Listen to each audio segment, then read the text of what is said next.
We're the Good Neighbor Network, FM 101.9 and AM 1450 Murfreesboro, FM 100.5 Smyrna, audio and video streaming at WGNSradio.com. This is the WGNS Action Line, talking with Rutherford County newsmakers about what matters most to you. Now, your host, Bryan Barrett.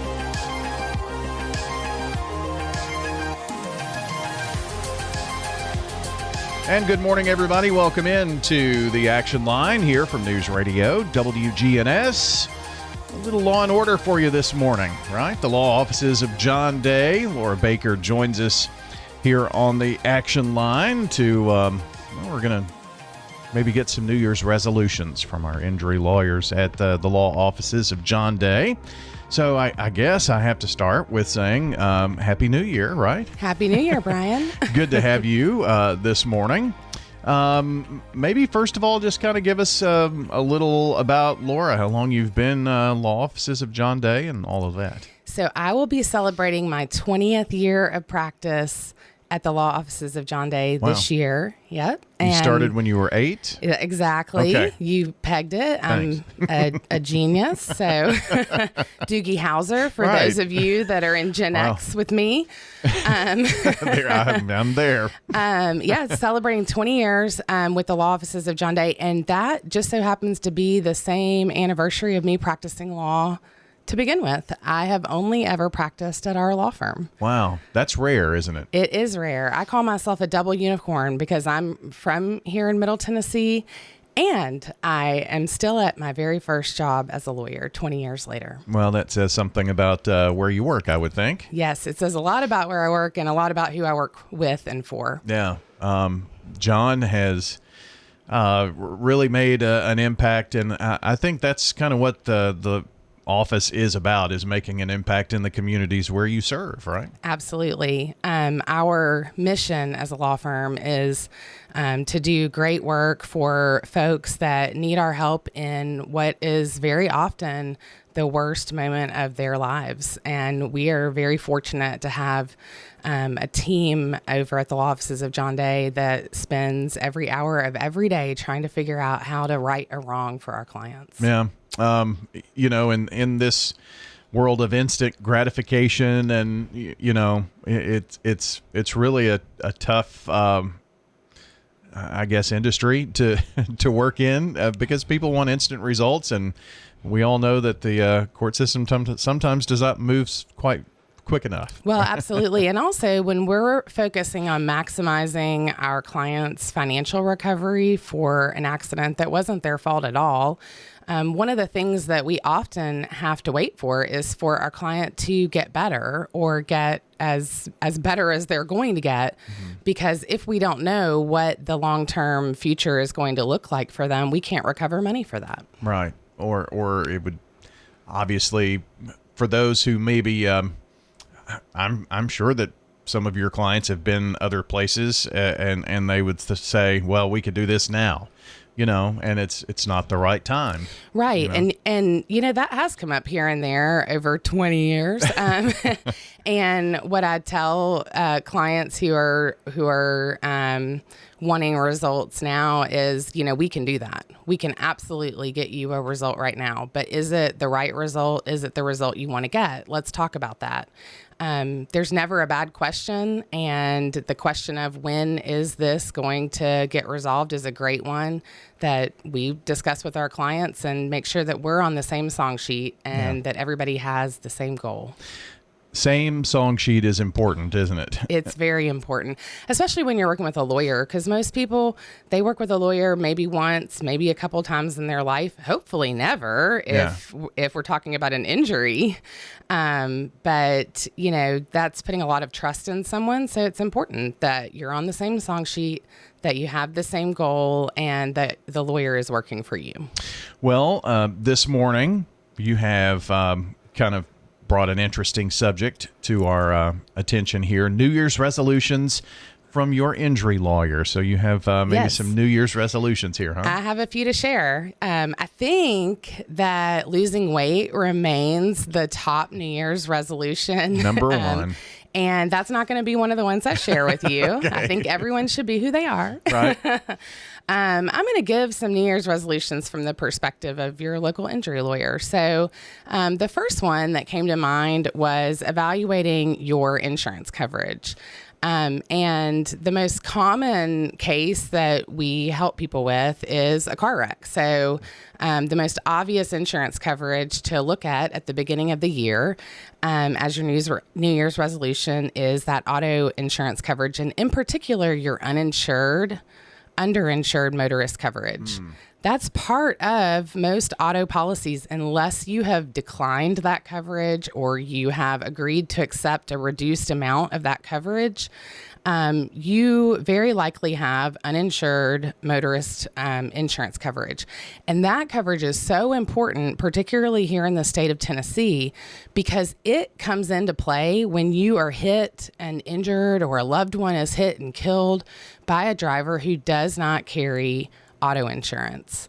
And it steps in and helps pay for the damages that are sustained. And if you decline the coverage or you accept a reduced amount of the coverage, then what you're really doing is hurting yourself, because I think the most recent statistics are that at least 1 in 4 drivers are uninsured in the state of Tennessee, and that's just uninsured. Those are the ones who don't have any insurance at all. There are also plenty of drivers on our roads who don't have enough insurance.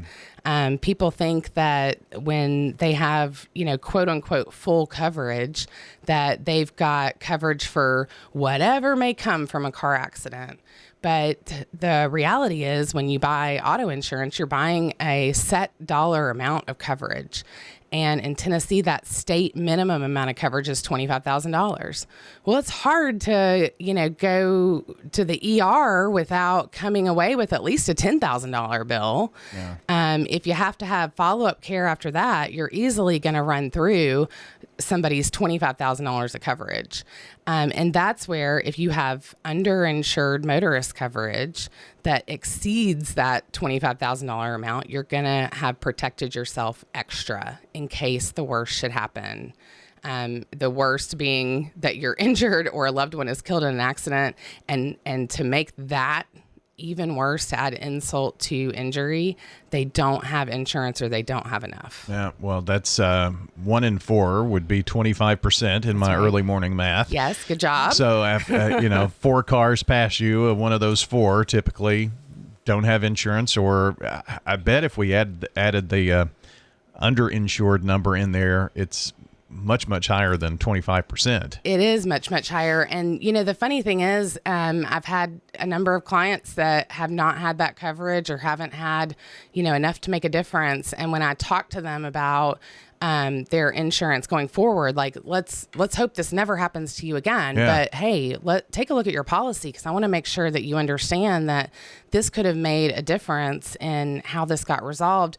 A lot of times it comes down to them thinking that it's going to so substantially increase their premium that it's unaffordable. But 20 years ago, when I started doing this type of work, and I all of a sudden got a clue about insurance, because why would we have any reason to know that until we've been in a wreck or we start being a personal injury lawyer? I looked at it and I increased my own underinsured motorist coverage from $100,000 to $1 million. I didn't even have any money back then, but I made that increase, and I think it cost me like $2 extra a month. Really? To add $900,000 of coverage for myself. I didn't have a family back then, but they'll benefit from it now. But for my family, $2 extra a month, which, that's not nothing over the course of a year, but it makes a huge difference if, again, the worst happens. I think about the cost of an automobile, period, now. And you mentioned, the 25,000 or whatever the coverage happens to be.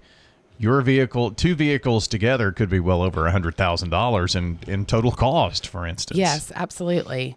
And, that's the property damage piece of your insurance coverage. If you are at fault in a wreck and you hit and damage somebody else's property, sometimes people only have $10,000 of coverage to pay for the other person's totaled car. And that's really, in this day and age, with what vehicles cost and what they're worth, that's not really enough coverage unless you are lucky enough to have totaled somebody's vehicle that's as old as I am. Well, I understand that.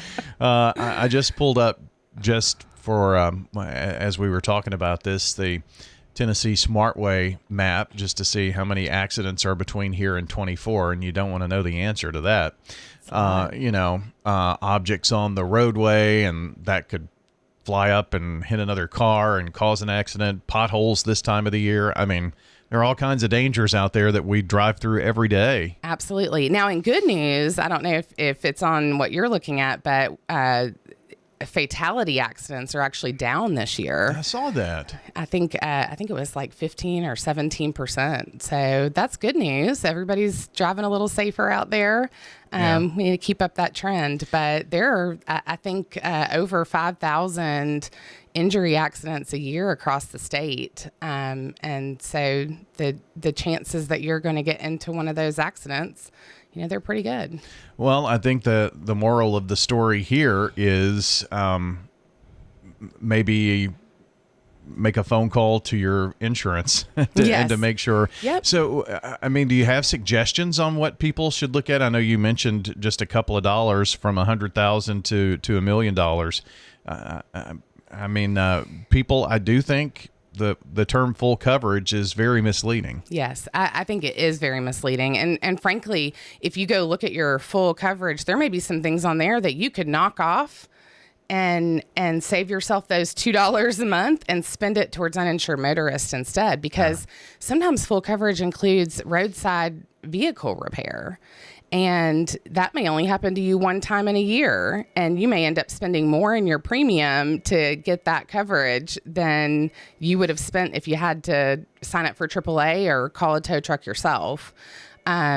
So when you're looking at your liability and your underinsured motorist coverage, I would suggest at a minimum, you really want to be looking at having at least $100,000 per person injured in an accident and $300,000 per accident.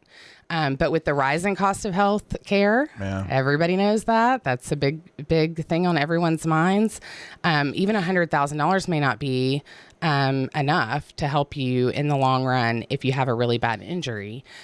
So looking at the next typical layer of coverage would be $250,000 per person injured in an accident, or $500,000 for the total accident. And then after that, it's usually a $500,000 single limit policy. And then some policies have a $300,000 single limit. Some have a $500,000 single limit, and then it usually jumps up to $1 million. What I would encourage you to do when you're pulling out your insurance and pulling out what's called the declarations page that tells you every type of coverage you have and how much it is, that you then ask your agent, hey, what if we ticked up the liability and uninsured motorist to $250,000, $500,000 in coverage? Show me what that would cost, and do the side-by-side comparison. Here's the premium for $25,000. Here's the premium for $100,000. Here's the premium for $500 or $250 or whatever, higher amount you pick. And it line items out the dollar amount for each type of coverage on a declarations page. So you'll be able to see the difference in cost. And for the families that maybe are listening this morning that say, I've got an 18-year-old and 19-year-old on my insurance policy, what should I be looking at there? I haven't gotten there quite yet. My oldest is about to turn 10, so okay. I'm fortunate that I'm not looking at that type of premium yet. My guess is the uninsured motorist doesn't substantially increase that piece of the premium. Maybe the liability, though. Yeah. But I think driver's ed still goes a long way to decreasing premiums. Also, with a lot of the technology available in cars, I think having a way to locate a stolen car decreases your premiums. There's lots of things that an agent could suggest to you that could decrease those premiums. And again, perhaps you don't get that roadside assistance piece, or perhaps with your rental car coverage, you don't get a similar car. You're like, oh, let's go compact. Like, I'll deal with being in a compact car instead of my, F-150 if I end up in a wreck, and that'll save you some money on that premium. Yeah. Okay. That's some good things to look at there, obviously. I just think about, the insurance companies.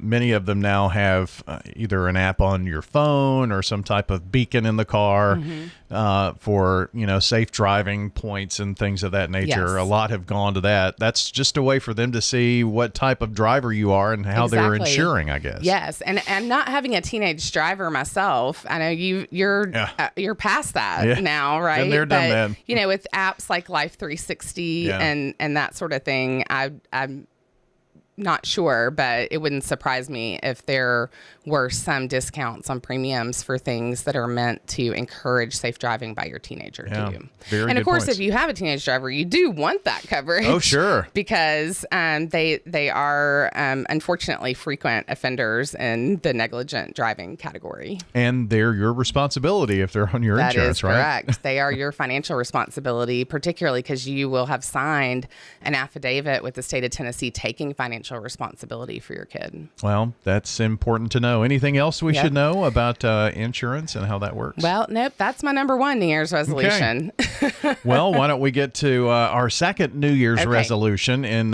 just a moment. Joining us from the law offices of John Day, Laura Baker here with us this morning. And again, New Year's resolutions from your injury lawyer. That's what we're talking about here this morning on the WGNS Action Line. Here from WGNS. Back in just a moment. We're going to check on traffic and your forecast coming up.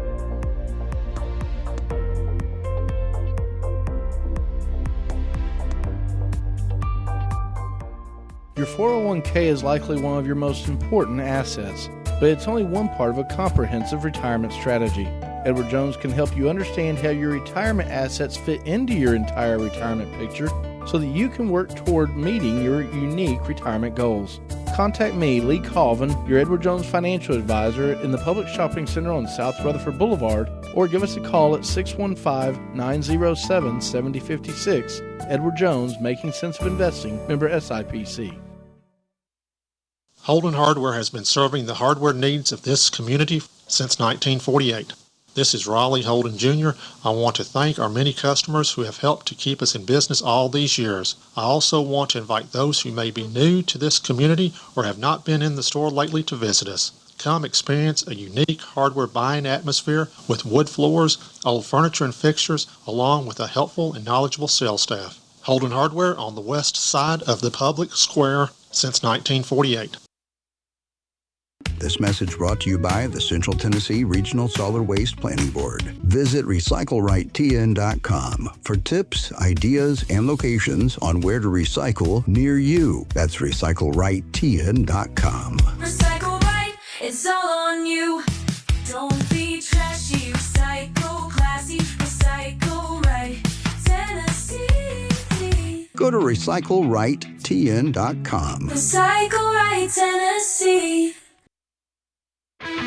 Good Neighbor Events is brought to you by Old National Bank, the law offices of John Day, and AmeriCare Pest Control. I've got pets. AmeriCare Services Incorporated, family-owned and operated. For residential and commercial customers, we offer a full range of services. Our services include one-time, monthly, and quarterly pest control, termite control, moisture and fungus control, automatic foundation vents, and more. Licensed, insured, and bonded for your protection. 893-7111. All the best of the best to get rid of your pets. AmeriCare Services Incorporated. Let's check those WGNS Good Neighbor events as we celebrate our 79th anniversary. You can buy one and get one free monthly or yearly passes to SportsCom or the Patterson Community Center, now through January the 18th. And speaking of the Parks and Recreation Department, the 24th Annual Polar Bear Plunge is Saturday morning, January the 31st. The party in the gym starts at 8 o'clock that morning, and the plunge is at 10. That's Saturday, January 31st at SportsCom. And the Red Cross is still critically low on blood. Please give the gift of life. Phone the Red Cross at 800-RED-CROSS and make an appointment to give blood at a time that fits your schedule. We remember you. An Alzheimer's and Dementia Caregiver Support Group meeting will be next week, not this week, but next week on Tuesday, January the 13th, 4 o'clock in the afternoon at the Villages of Murfreesboro. That's 4 o'clock next week, Tuesday, January 13th. Those are WGNS Good Neighbor events. Good morning. We're looking at an accident out here in the Antioch area. It's a rear-end type collision. The left lane is blocked 24 westbound at OHB. It's interrupting that traffic flow that's coming in right now from Murfreesboro, Rutherford County here in the Antioch. Again, the left lane blocked 24 westbound at OHB. It's busy coming down through the Mount Juliet area right now, westbound I-40 continuing on into Hermitage. When you need dependable towing for a car or a big truck here in Middle Tennessee, call the professionals, STR Towing and Recovery. I'm Commander Chuck with your on-time traffic. From the tallest tower in the city limits of Murfreesboro to every radio in the land, WGNS AM FM is everywhere you need us to be. The voice of reason for an unreasonable world. It's the Rick Burgess Show. Weekdays 11 till 2 on News Radio WGNS. Now, here's your Rutherford weather forecast. Cloudy skies across the area for this afternoon. We'll have highs in the lower 70s. A chance for rain developing later on tonight down to 62. I'm meteorologist Michael Carroll from the WGNS Rutherford Weather Center. Right now it's 52. Thanks, Michael. We could have a little bit of fog out there this morning. Nothing too terrible, but do want to make sure that you understand that starting tomorrow, we're in a level 1 out of 5 risk for severe weather.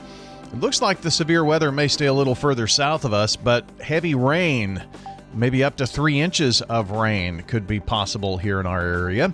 More on the forecast as we go, but just expect rain, heavy rain, some storms with your forecast tomorrow. This update brought to you by the Farmers Market. Local farmers, local meats, vegetables, and other produce at the Winter Spring Rutherford County Farmers Market. Bundle up and make your way every Friday at Lane Agri Park. The Action Line on FM 101.9 and AM 1450 Murfreesboro, FM 100.5 Smyrna. Listen and watch at WGNSradio.com.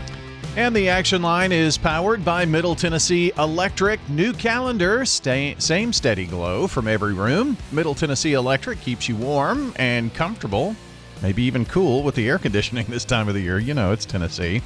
Ready for tomorrow with good energy from Middle Tennessee Electric. We're talking New Year's resolutions from your injury lawyer from the law offices of John Day. Laura Baker joins us. We talked a lot about insurance this morning. And before we go to the next resolution, there is a text question. And you can text questions if you have one, 615-893-1450. Just a question about getting with your insurance person. I mean, these are changes that can take effect fairly quickly, honestly. Absolutely. You don't have to wait for your renewal period to come up to make changes to your insurance coverage. So you could start right now, even if you plan to wait until your 6-month or 12-month or 3-month, whatever your renewal is. You can start that investigation right now, asking your agent to pull some coverage possibilities for you so you can be looking at that premium. But I could change my insurance today it will adjust my premium, but it'll go into effect the moment that I change it. Well, I think you struck a chord with a few people Yeah. just to get the Be looking thinking at cap that. on, you know? Yes, absolutely. So another resolution from you this morning. All right, we're going to move away from insurance coverage, and my second resolution is to wear a helmet when you are riding a bike, skateboarding, rollerblading, and make sure that your child has a helmet and wears a helmet. Okay. They are obviously significantly reduce the possibility of a serious brain injury from falling off of or being involved in an accident when you are bicycling, skateboarding, rollerblading. And by the way, my husband recently purchased some rollerblades to rollerblade with our almost 10-year-old. I was like, is rollerblading still a thing? Apparently it is. And it is a good thing for you. I guess he must be if you learn that as a kid, maybe, but I never did. He's so. an old street hockey. Like he grew up in Chicago. Oh, so, yeah. He's got it covered then. So exactly. In the weather industry, we're hearing meteorologists even say, in severe weather, to put on a helmet or to have that like in your safe room, because head injuries are one of the leading causes of death in severe weather, straight line winds, tornadoes, and things. So. Absolutely. And speaking of weather, when your child is sledding, I know it for children of the 80s like myself, it's really hard to I think back on my childhood, we didn't have helmets. We didn't wear helmets. We went sledding. Everything was cool.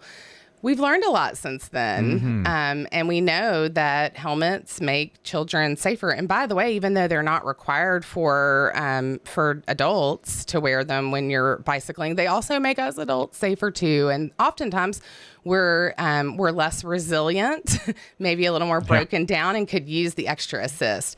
Wearing helmets are so important that our law firm has been giving away helmets to children for years. I know last year we gave over 1,000 helmets away to people in our community for their children. So if you need to put this on your resolution list, look for one of our events this year, and you can check one off the list. Yeah, absolutely. Over the years, there's no telling how many, John and the office has given away. And it's very important. I just remember a few years ago, the motorcycle helmet law that came about, and just the controversy that was, well, I'm a motorcycle rider and I don't, but we have learned so much, Yeah. And honestly, like I get people saying like, why should anyone tell me how to take care of myself? But I mean, we do it with seatbelts, right? Yeah. We do it with drinking and driving. Like a drunk driver can also hurt themselves. There are public safety issues. But whether somebody is forcing you to do it, whether the government's requiring you to do it or not, it's a good idea to do it. Having helped a number of people over the years who have been in motorcycle wrecks, that I can't imagine wanting to ride one without a helmet. Though I'm not a motorcycle rider, right. so I understand there could be a difference of opinion. But even with the amount of injury that could take place on a motorcycle outside of a traumatic brain injury. Yes. Think about adding that on top of, the issues, the health concerns you might have after an accident. So very, very important. And I know you mentioned about kids, but it's just good to think about that in all aspects. Absolutely. For adults too. Our brains need protecting as well. I've learned a lot about from when my kids were car seat age, and now that I have a granddaughter and the luxury car seat that she has, but it's like it makes sense. And my daughter-in-law said, there are a few things, maybe shop at Aldi to get the little Rice Crisp that she likes to eat, but I'm not going to cheap out on a car seat. Absolutely. Same thing with a helmet. Yes, same thing with the helmet. And speaking of car seats, we've also partnered with our local law enforcement fire department to do car seat checks in the parking lot of our office over on Medical Center Parkway. Usually a couple times a year we'll do that. Because I agree, that's not where you want to be saving your money is on your kid's car seat, but also you want to make sure that it's properly installed. You know, this is a funny story, and thank goodness my daughter is fine, but they let me take her home from the hospital buckled completely incorrectly, and it wasn't the hospital here, but completely wrong in her car seat because having never buckled a child in a car seat before, I did not know how to do it properly. So believe it or not, that was a new one for me. So I had my granddaughter for a few hours yesterday, and I had my son put it in, and I said, "You're going to have to show me how to do this step by step soon enough." And I left it in the car just in case I had to go somewhere because they know how to do that. But YouTube's a wonderful thing for that, by the way. It is. Yeah. Somebody has videoed how to do that properly. I have found that YouTube is a lifesaver in many of those aspects there. So helmet, very, very important. We're looking at New Year's resolutions from your injury lawyer from the law offices of John Day. Laura Baker joining us here on the Action Line. So are we ready for another tip? Yeah, let's take another one. Now, I know this is probably not the time of year to talk about pools, but it's a good time to be thinking ahead because summer's right around the corner. If you have a pool, this is a good time to make sure that it is adequately fenced and gated to prevent children from accidentally accessing the pool area and falling in. Mm-hmm. So this is a time of the year where a lot of people install pools. That's true. So, something to think about there. If it's your property, it's important, right? Yes, your property, your pool. Your problem. Yeah, your problem. A kid comes along and gets into your pool. Even, not necessarily always like a 2-year-old or a 3-year-old that just wanders away from their home and falls in your pool. But you're talking about kids that are, 12, 13, 14, starting to have a little bit of freedom and maybe make bad choices, but they end up on your property in your pool that's not fenced or gated, doesn't have a pool alarm. There's lots of things that pool owners can look at to protect from accidental drowning deaths or even accidental injuries. Maybe a child doesn't die, but they're seriously brain injured from lack of oxygen for a period of time. Well, I was even thinking you mentioned the 12-year-old neighbors who come over and have a big party in your pool and you're not there and someone gets injured, slip, on the pool deck or, anything, Exactly. Yes, exactly. The pool deck's a good point too, making sure that it's got the right type of coating and that it hasn't gotten worn or that it's not painted improperly. Certain types of paint can be more slick when it's wet. So just making sure that your pool is not only in good condition, the area around it in good condition, but that you have protected it from anyone just accessing it without your knowledge.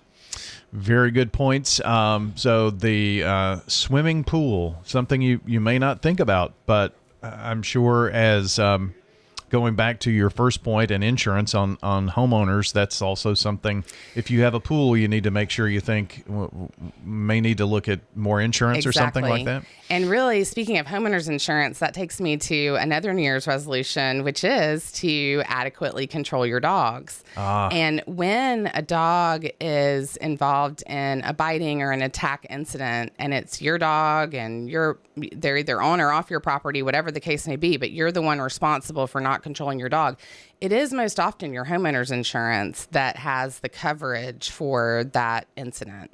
So in reviewing your coverage, making sure you have the right coverage in place for owning a pool, but also making sure that you have the proper type of coverage on your homeowner's policy, that your breed of dog isn't excluded under your policy, that you have coverage for any kind of accident with your dog.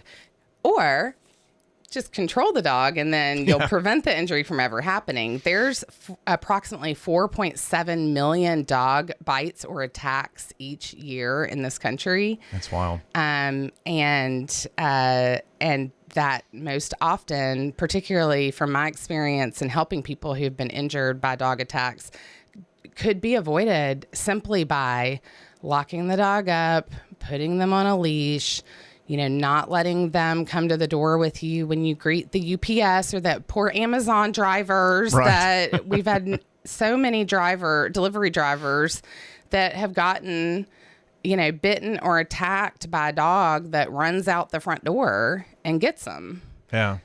So thinking ahead about your dog, even if they're the friendliest dog in the world. I have a lab.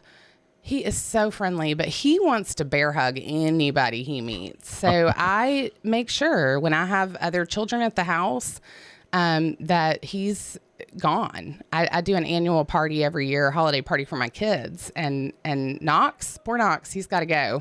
He's not there. It's too much activity for him because he wants to be part of the madness. And don't think just because, I don't have the pit bull or the big dog. I've got little dogs. Well, they like to bite too. Oh yeah, I've got a little Aussie poo, and man, she's got a big bark. I don't know about her bite yet, but you never know. I have 3 small dogs in the house, and I never open the door for delivery or whatnot because you just don't know. They get all riled up. I know when anybody pulls in the driveway or even drives down the road, but that is very important to think about as well. So, as somebody who has younger kids in my house, it's something to be talking to your kids about too. Yeah, a couple that's a good things point. is, hey, you hear the doorbell ring. Don't go opening it up because the dog might run out, or somebody could snatch you. Who knows? Yeah. And then number 2, and I love I don't even know if it was just the injury attorney in me who thought to do this, but as soon as my children could communicate, I always told them, when you see somebody with a dog, you must ask first whether you can pet the dog. And it's worked like a charm because they do it, they ask, and then because we have been fortunate enough to encounter responsible dog owners, the ones who have the dogs that really don't interact well with kids or don't like anything coming towards their face, they usually say, no, actually, my dog doesn't really want to be petted right now. And that actually helps me as a parent, too, to say, okay, well, let's move on and we'll find another dog to say hi to. Yeah. So that's part of adequately controlling your dogs, too, is just to give a warning, too, because kids love to run up. I know. And especially if it's a unique breed of dog that they haven't seen before. And, I think our younger generation, dogs seem to be maybe a gateway into, having children. A lot of people have a dog before they have children. Absolutely. And being a responsible young dog owner as well, it's always fun to go out to the dog park or, go out onto the greenway trailways and walk with your dog. But being on a leash, being controlled, all of that's very important. Absolutely. Even in the public, that's your responsibility. Well, yeah, and particularly in the public. Yeah. I mean, on your own property, it's important, and that's where you have probably the most means of control, right? You can lock the dog in a room. Yeah. Even if you don't have a crate. But in the public, that's where you are not in control of everything. So you've got to be extra cognizant and also be able to control your dog on the leash. If your dog is too strong for you to maintain control on the leash, then you maybe shouldn't be the one walking the dog on the leash. If you are, a 20-year-old female that is 120 pounds, an 80-pound dog, you're probably going to have a hard time controlling. Oh, yeah. Absolutely. I mean, hence we got an Aussie poo that's like 17 pounds because my kids can't walk the 90-pound lab. Right. Yeah. They're not going to control him. Yeah. That so it gives makes them a lot that of sense. experience. And if you are, we were talking about homeowners insurance and that being a part of it, but once you're out of that home and in public, where does that responsibility fall? And it still could be covered by your homeowner's insurance because a lot of people don't realize that your homeowner's insurance does include some component of personal liability coverage. I would say pretty standard. It's at least $100,000 of coverage for that, but definitely check out your declarations page, that nice page that breaks down all your coverages. Going back to that original. Huh? Yep, exactly. Most of the time I see at least 100. Sometimes people bump that up to 300 or higher or get an umbrella umbrella policy. An umbrella policy adds that extra layer of liability coverage on top of any other type of policy that you have. Well, we have been visiting today with Laura Baker with the law offices of John Day. I know folks maybe have additional questions, or if they are in the situation where they may need a personal injury lawyer today or down the road, kind of let us know how we can get in touch with the law offices of John Day. Yeah, well, we're right here on Medical Center Parkway, and our phone number is 615-867-9900. And if you ever have a question or need information about a potential legal claim, we're happy to talk to you. Very good. Well, it's been fun catching up with you this morning. Yes. Happy New Year. Happy New Year to you. And you've given us all some food for thought here today, for sure. Laura Baker joining us today from the law offices of John Day. If you missed part of our conversation, we'll have the podcast up shortly at WGNSradio.com. So be sure to check back there for the podcast. It won't be, maybe 30 minutes. We'll have it all posted for you there. I'm Bryan Barrett here for Scott Walker on the Action Line. Until next time, take care out there.